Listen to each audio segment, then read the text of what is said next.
Hello, beautiful people, and welcome back to the show. Today, I am going to hand you the keys to success. And that is a promise I'm going to deliver on. I really am going to hand you the key to your own success in your health and wellness journey. So, success. What is success in your everyday routine when you're at home and you can go grocery shopping and all of those other things is not going to look the same as what success looks like on vacation, where you can't weigh or measure your food if you're tracking macros, or you may not have control over every single meal. What does success look like in that circumstance? The first failure that always seems to stop people is defining success as one thing. And success is completely circumstantial because we're circumstantial as humans, right? With our resources we have available, with the time we have available, with whatever. So the first thing I want you to do is take a second and think about, what does success at home look like? Does that mean that you had protein at every meal? Does it mean you drank water? Does it mean you went for your walk that day? Does it mean you got your workout in? What is the list of things that when you finish the day, if you did those things, you're like, that was a great day. That was a very successful day in the pursuit of my best self. Figure those things out. Once you have that list, that is going to be your framework. So, say you're going on vacation, right? What we're going to do is we're going to take our original list and you're going to circle things that you absolutely can get done without ruining your experience. For example, drinking enough water. That isn't going to inhibit your vacation. You're not going to miss out on anything. That's a non-negotiable. Circle it. Go through the list, find every non-negotiable that you can reasonably stick to in any circumstance. So craziest of the crazy, you can drink enough water, circle it. Cool. Now we have our absolute non-negotiable list. You're going to put this in a note in your phone. You're going to put this in a note on your desk, on your mirror, wherever you will see it, and you will add to it. This is the start of your success list, which we're going to get into in a little bit. These things are your new bare minimum. These are the things that you have to do every single day because it's simply what you do. There's no more questioning it. There's no more decisions. How I want you to get this done is I want you to stack it on top of things that are already non-negotiable in your life that you might not think about, right? This is a principle from James Clear in Atomic Habits. You're going to habit stack. So you brush your teeth every single day. If you don't drink enough water, right, sticking to the same example, and you put a glass of water next to your toothbrush so you drink it every time you brush your teeth, you now have a habit.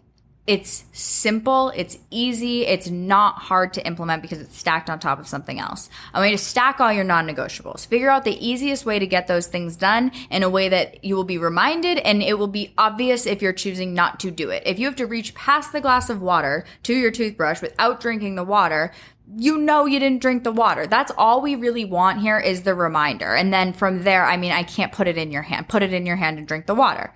Cool. We've got that. From there, I want you to think about your biggest priorities, right? What are the absolute drop everything things in your life? And I want you to narrow it down to 3. And I'm going to tell you why there's only 3. We only get 3 priorities because if we have 4 or 5 or 6 or 20 priorities, they're not priorities. If you're chasing 25 rabbits, you're going to catch none of the rabbits. This is something that I had a very hard time with. I could not for the life of me, I could not fathom that every single thing in my life was not actually a priority, and I could not separate them. What happened when I ended up kind of separating them in my mind, at least, is it became it's a no or it's a priority. There are times when things that are not priorities are absolutely a yes, but in busier times, that was a clear boundary that I was lacking, that when I started to even have that boundary in my own head, things became a lot more clear as to what I was spending my time on. So, that being said, figure out your top priorities. These are things that are going to become more important than working out immediately. Kids in trouble, gotta go. From those things, I want you to think about what that means. So, for example, if someone really values their family, every night I know that Susie and John have dinner with their kids after they get home from work. I'm not going to then schedule their workout times during dinner time. It doesn't fit with their values. I know this concept is a little bit weird, but I want you to actually start thinking about it. What values do you have and what things are actively working against them? So for the dinner time example, if being home for dinner is actively very important to you, that is something that is going to weigh in every single time you're not doing it. So why are we going to add negative reinforcement to a workout and put a workout during that time when every time you work out, you're going to be like, I should be fucking home for dinner. Like, what am I doing here?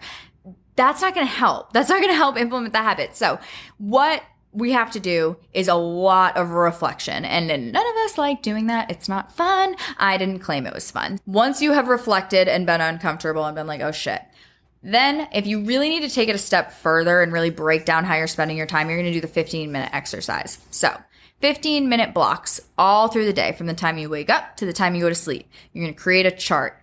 And every 15 minutes throughout the day, you are going to write what you did for the last 15 minutes. And you are going to be so hyper specific, it's crazy. Went out to the front desk, but I got caught up with a client and they talked to me for 30 minutes. That's both of those blocks. I have to put that in there. It's not, oh, well, I was supposed to be doing my check-ins, but it's what actually fucking happened, because we tell ourselves stories. I do the same thing. So once you have that, you're going to be able to see very clearly what your priorities are. Everything we do from this point forward has to check in with your priorities list. Are we still following me? I've said a lot, so let's go back. Let's reflect. Step 1, what is success? Step 2, what are the non-negotiables? What are the absolute bare minimum things you can stick to reasonably in any given circumstance? Put them on a list. Then I want you to figure out what your top 3 priorities are. What are the things you will drop everything else for no matter what? You only get 3. Then, the last thing we're doing here is we're drawing conclusions based on that. What is going to punish our sense of motivation and our sense of going to do the healthy thing because it's affecting XYZ? I cannot tell you what those things are. This is where you have to do the work. What is going to make it awesome to work out? What is going to make it not awesome to work out? And this goes for anything. What is going to make it awesome to have a salad every single day for lunch? Cool. Now what we're going to do is when things are going well, you're like, damn, fucking go me. I'm losing weight. I'm doing whatever. It doesn't matter what your goals are. These are all just hypothetical examples. Look around very specifically and see what you're doing during those times. So, for example, on my success list, I have turkey wraps. That's a whole line of it. I know that when I want to cut a little bit of weight down, anything like that, that having turkey wraps and cheese on the go for me is very, very helpful. I don't know why. I just like it. It's easy for me. I'll grab it and go. I'll take it as a snack. That works for me. So it goes on my success list because anywhere I am in the world, that's going to work for me. Great. This gets very challenging when you don't know what to look for. So I'm going to give you a few examples of things that I've seen on people's success lists that have been on my success list. And your success list will change over time if your life drastically changes.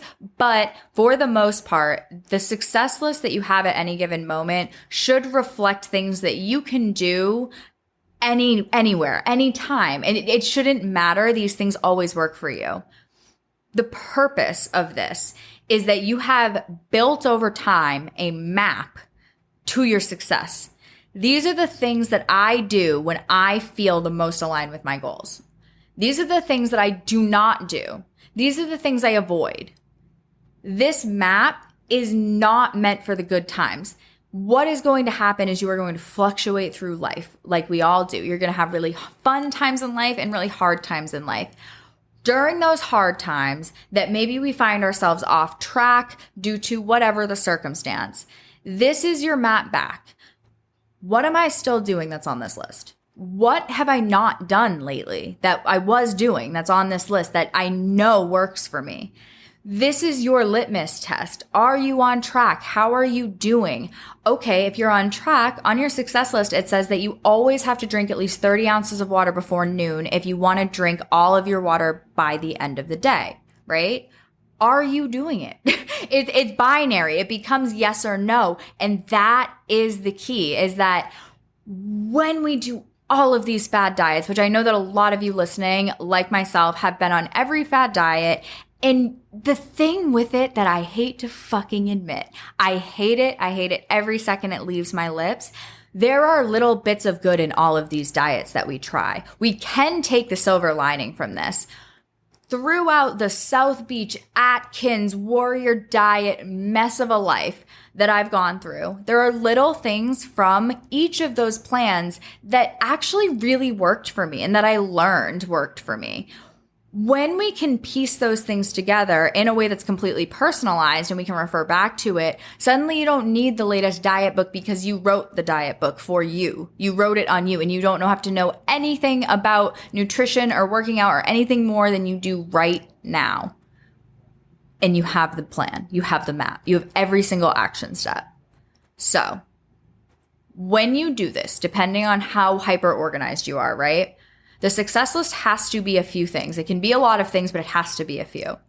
It has to be universal. These things should work for you in many phases of life.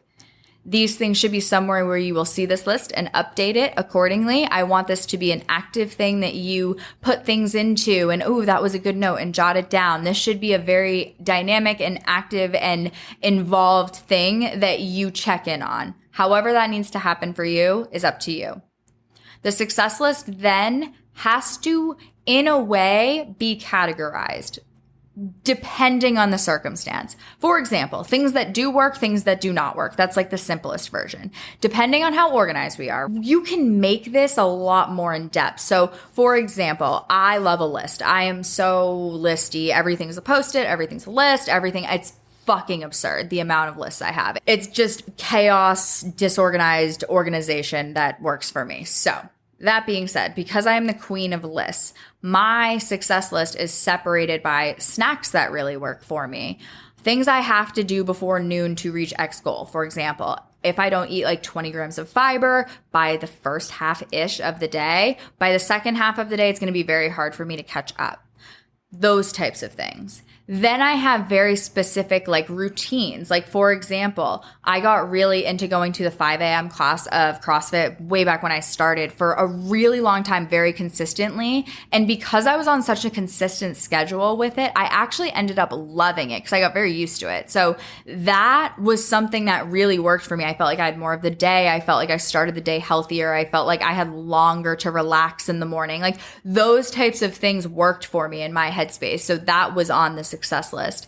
You can be as organized or disorganized as you want. There's a few things that are non-negotiable. Those should be at the top, and we define those first.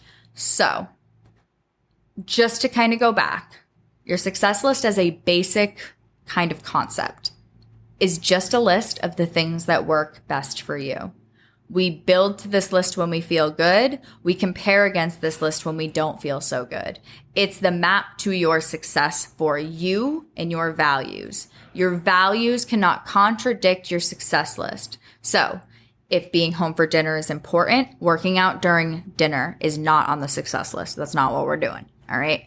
I hope that I simplified this. I know that this is a lot and a lot of direction. I really suggest like going back with a pen and paper and like actually writing it as we go through it. This is an exercise that I do with so many of my clients that I don't really know why I haven't made any media about it yet. I wanted to put it on the podcast first because I feel like this is by far my most active platform and I really appreciate you guys.